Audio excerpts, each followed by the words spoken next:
Halo Bu Ririn dan teman-teman, selamat datang di video kami kelompok satu yang akan membahas struktur dan fungsi dari sel-sel di dalam sistem saraf kita.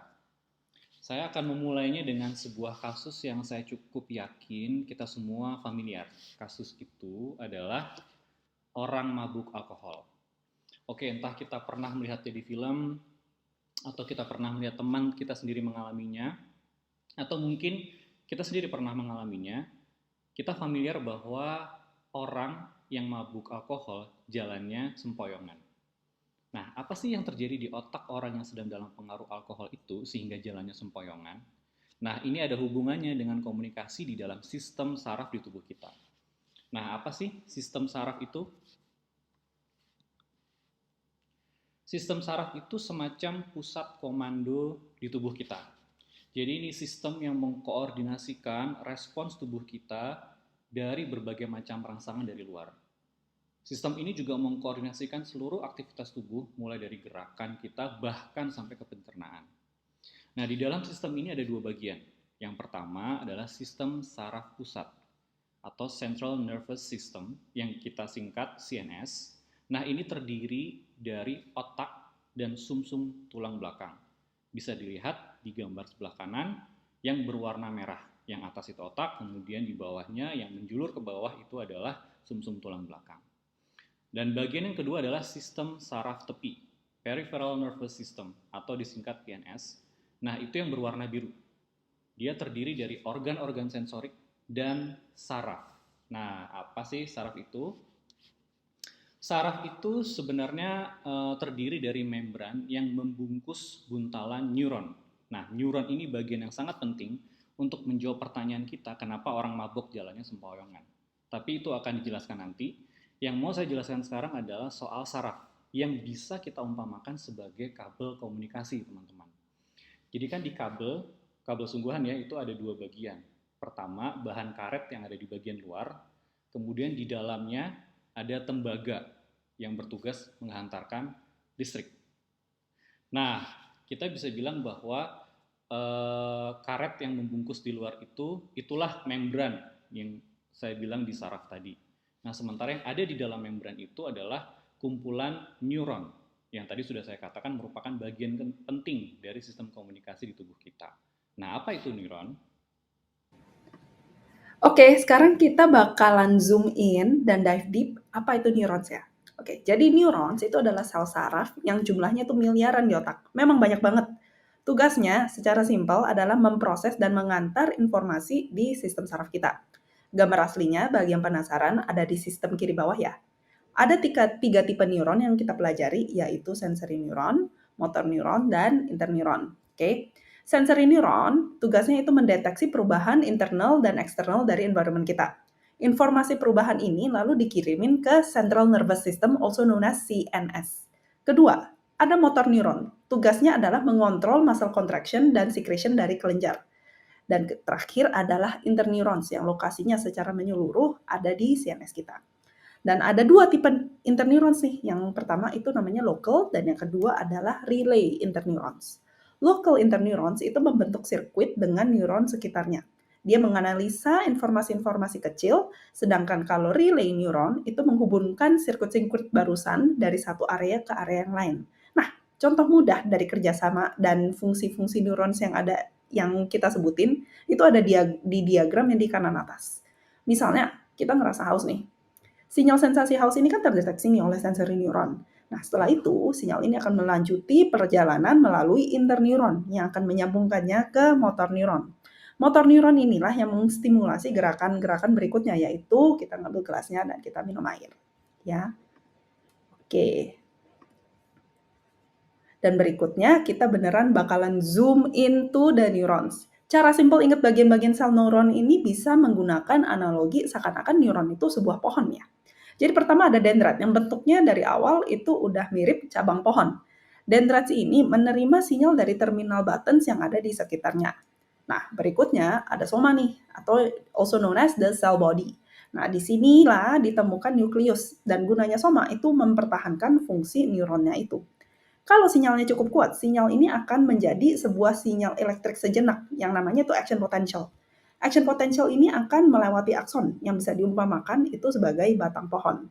Nah, action potential ini akan menuju ke terminal buttons yang bisa dianggap sebagai akarnya pohon. Jadi jelas ya, kalau misalnya jadi seperti pohon, itu awalnya dari cabang menuju batang dan terakhir menuju akar pohonnya. Nah, akson ini juga memiliki lapisan insulasi yang namanya myelin sheath. Di antara terminal buttons dan cell body, di samping-sampingnya ada juga space-space kecil yang sangat-sangat kecil namanya synapse. Jadi semua bagian-bagian neurons ini penting supaya sistem saraf kita bisa berfungsi dengan baik. Contohnya, di pasien yang ada multiple sclerosis, imun sistem mereka itu menyerang myelin sheath-nya mereka sendiri. Jadinya, saraf mereka jadi tidak terlindungi dan terekspos. Ini menyebabkan problem-problem sebagai dalam koordinasi mereka. Oke. Nah, berikutnya, selain itu ada tipe neurons itu nggak cuma satu tipe ya, dia ada multipolar neuron yang paling sering diketemui. Dia punya satu akson dan banyak dendrit yang tersambung ke somanya. Neuron ini biasanya paling sering ditemukan di CNS. Berikutnya ada bipolar neuron yang punya satu akson dan satu dendrit aja yang tersambung ke somanya. Agak jarang ditemukan, biasanya berperan di indera telinga, mata, dan hidung. Dan terakhir adalah unipolar neuron yang sifatnya biasa sensori. Dia punya satu akson yang terhubung ke somanya. Tadi sudah dibahas jenis-jenis neuron. Sekarang kita akan membahas lebih dalam lagi mengenai jenis neuron yang paling banyak ditemukan di tubuh manusia, yaitu multipolar neuron. Di dalam multipolar neuron, pertama-tama ada membrane, yang kita bisa umpamakan sebagai tembok yang memproteksi sel dari zat-zat yang tidak diinginkan dan sebagai gerbang yang memungkinkan transportasi nutrisi yang penting ke dalam sel dan zat-zat yang tidak diinginkan untuk keluar dari sel. Cytoplasm terletak di dalam membrane dan tekstur dan bentuknya seperti jelly. Dia membantu untuk menyingkirkan zat-zat yang tidak diinginkan atau tidak dibutuhkan dan bisa mengkonversi glukosa ke energi. Mitokondria berfungsi untuk mengekstrak energi dari nutrisi dan mengubahnya menjadi ATP. Nah, ATP itu fungsinya untuk menyediakan energi untuk anterograde exoplasmic transport dan retrograde exoplasmic transport. Oke, nama-namanya memang agak sulit, tapi sebenarnya fungsinya lebih mudah untuk dimengerti. Anterograde membawa zat dari soma ke terminal buttons, sedangkan retrograde membawa zat dari terminal buttons kembali ke soma. Nah, di dalam sel itu ada apa aja sih? Baik, yang pertama kita bisa lihat dari urutannya. Yang paling besar yaitu sel, lalu di dalamnya ada nukleus dan kemudian kromosom, DNA, lalu terakhir yang paling kecil adalah gene.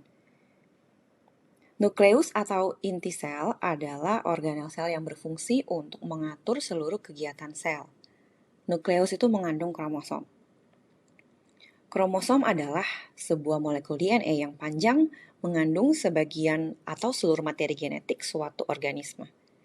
Kromosom memiliki protein pengemas yang disebut histon yang dibantu oleh protein pendamping serta mengikat dan memadatkan molekul DNA untuk menjaga integritasnya. Kromosom susunannya itu berpasangan.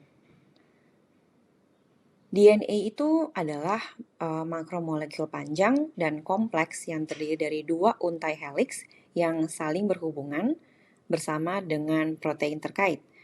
Sedangkan gene itu merupakan unit terkecil dan dari materi genetik yang tersusun atas DNA yang berada pada kromosom. Gene mengendalikan sifat-sifat hereditas yang diturunkan dari orang tua ke anak-anak dan untuk keturunan selanjutnya. Jadi kalau misalnya ada yang bilang, wah kamu mirip papa kamu banget, atau mirip mama kamu banget, itu jawabannya karena genetik, karena ditentukan oleh gene. Tapi kalau misalnya yang suka melabeli diri mirip artis Korea, ya mohon maaf nih, itu bukan genetik ya. Oke, lanjut. This is the supporting system of cells, yaitu neuroglia atau glia atau sel glial. Layaknya kita yang butuh strong support system buat kesehatan mental kita, neuron juga butuh support systemnya, yaitu sel glial. Sel glial berperan sebagai lem yang mengelilingi dan mengokohkan neuron. Dia juga mengontrol nutrisi dan zat di neuron, memisahkan neuron agar tidak bertempelan, dan menghancurkan neuron yang mati karena penyakit atau kecelakaan. Kayak berguna sekali bukan sel glial itu? Berikut adalah tipe-tipe sel glial. Ada microglia, si yang paling kecil tapi pertahanan kekebalannya paling utama dalam sistem saraf pusat. Gunanya untuk menyingkirkan neuron dan patogen yang rusak atau zat asing, juga melindungi otak dari serangan mikroorganisme. Ada oligodendrosit, dia menyekat atau memisahkan neuron di sistem saraf pusat dan mampu melakukannya terhadap banyak akson. Sedangkan Schwann cell, dia menyekat atau memisahkan neuron di sistem saraf tepi dan hanya dapat melakukannya terhadap satu akson per sel. Astrocytes itu untuk memperbaiki kerusakan, mengatur komunikasi saraf, dan menjaga blood-brain barrier. Nah, apa sih yang dimaksud dengan blood-brain barrier itu? Atau kita singkat sebagai BBB adalah pembatas yang memisahkan pembuluh darah dan otak. Karena otak sangat sensitif terhadap zat tertentu, maka BBB ini memfiltrasi sehingga molekul yang akan masuk ke dalam otak sudah dipastikan tidak akan merusak otak. BBB ini bisa kita umpamakan sebagai security card of the club gitu ya. Jadi ini hanya memperbolehkan orang-orang yang masuk yang sesuai dengan dress code atau rules dari klub tersebut. Jadi dia akan mencegah bad guys masuk ke dalam klub dan ngancurin klub gitu ya, ngerusak klub itu. Intinya jadi ini mencegah toksin masuk ke dalam otak dan merusak neuron. Selanjutnya kita akan membahas bagaimana sih neuron berkomunikasi. Neuron berkomunikasi itu ada 4 langkah yang semoga mudah diingat oleh teman-teman. Yang pertama, sinyal diterima oleh organ indera, misalnya mata, hidung, atau telinga. Lalu kedua, sinyal tersebut dikirim dari neuron ke neuron lain melalui sinaps hingga lanjut ke otak. Selanjutnya, langkah yang ketiga itu otak melakukan pemrosesan untuk sinyal tersebut yang diakhiri dengan tindakan atau respon terhadap stimulus yang dihasilkan. Contohnya seperti ini. Pertama, tubuh kita harus menerima rangsangan dulu, baik dari luar maupun dari dalam. Misalnya kita ambil dari luar, yaitu tidak sengaja menginjak paku. Kita menginjak paku ini dideteksi oleh saraf sensoris yang terdapat pada kulit dan diubah menjadi stimulus. Stimulus ini disortir dari mana asalnya, apakah dari kaki, atau dari kuku, atau dari tempat yang lainnya. Lalu diubah menjadi elektrik sinyal yang dikenal sebagai action potential. Sinyal elektrik ini dibawa oleh neuron melewati sinaps untuk dikirim ke otak dan diproses. Setelah diproses di otak, sinyal tersebut dikirim kembali melewati spinal cord, tetapi kali ini tidak melewati masuk ke sensoris, tapi masuk ke motoris, yaitu telapak kaki. Sehingga action potentialnya itu memicu otot bergerak mengangkat kaki supaya terlepas dari tusukan paku tersebut. Di sini ada gambar threshold. Jadi threshold itu semacam ambang batas yang diperlukan otot untuk bereaksi terhadap stimulus. Rangsangan yang kurang kuat atau di bawah ambang batas tidak akan menghasilkan impuls yang dapat merubah potensial listrik. Namun jika di atas ambang, maka impuls akan menuju ujung akson. Action potential adalah impuls listrik yang mengirim sinyal ke seluruh tubuh yang terjadi ketika neuron mengirimkan informasi ke akson.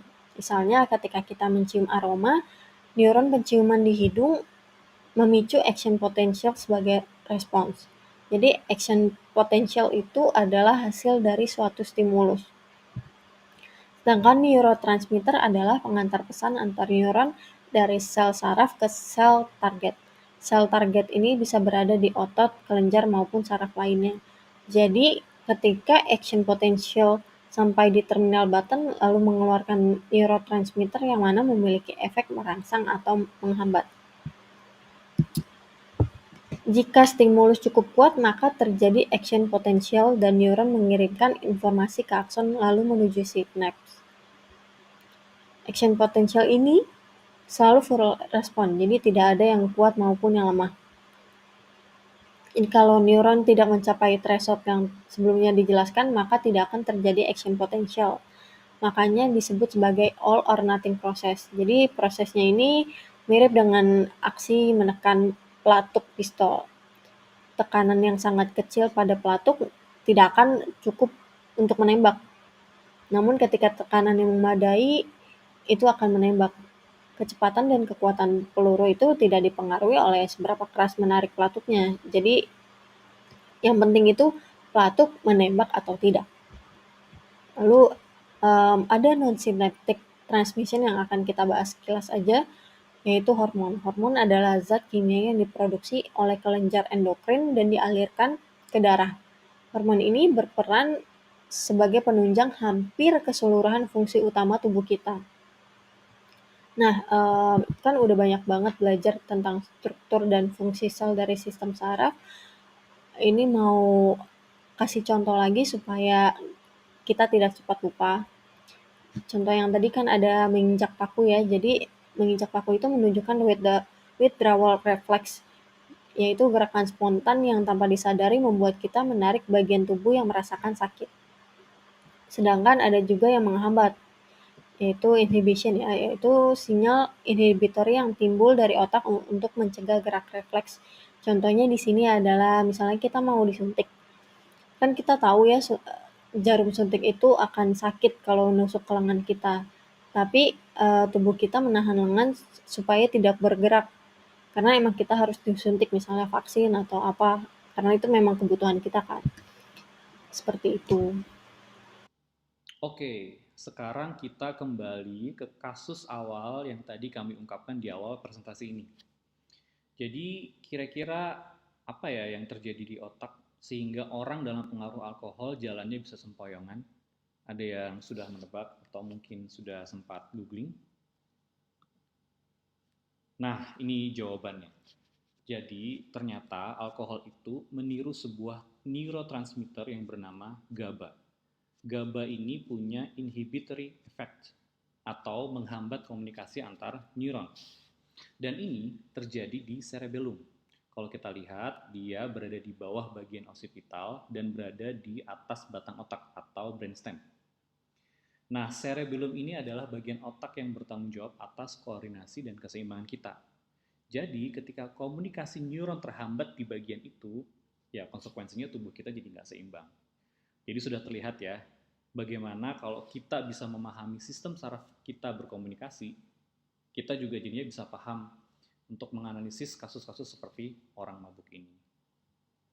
Oke, jadi kita udah belajar dari awal sampai akhir mengenai fungsi-fungsi sel saraf dan sistem saraf kita ya. Berdasarkan case study yang kita bahas, kita jadi ngerti kenapa penting banget buat kita ingin mendalami psikologi harus paham sama struktur-struktur ini. Only by learning behavioral neuroscience can we have a complete understanding of the human behavior.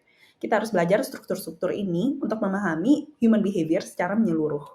We hope this has been a fun and thorough review. Our team mempersiapkan presentasi ini with our classmates in mind. Kita menggunakan analogi dan case study supaya seru dan gampang dimengerti sama teman-teman. Thank you so much everybody for watching our presentation.